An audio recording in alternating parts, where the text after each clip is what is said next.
Kuya, gusto na kumulaya sa balay. Kay magsigig away ang akong ginikanan. Unsa may akong himuon, kuya. Siguro para kanako.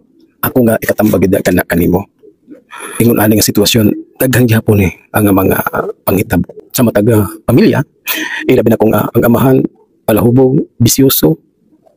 Unya ang inahan, vice versa ra magit ang problema. Apo inahan nga maldita, gabisyo pon. So depende ra karon.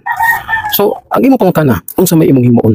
Kaya matud baligi mo nga mulayas ka sa inyo. Siguro para kanako. Ayon na himuha. Ayon na himuha.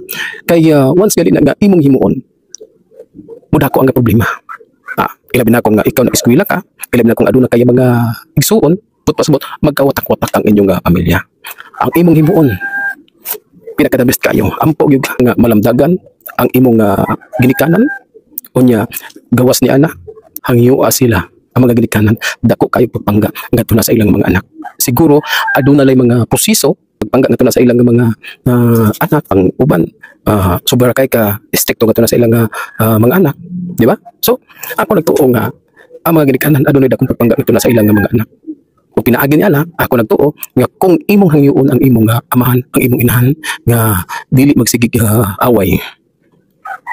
Dako akong pagtuo nga mutuo sila nga na kanimo. Hangyo lang.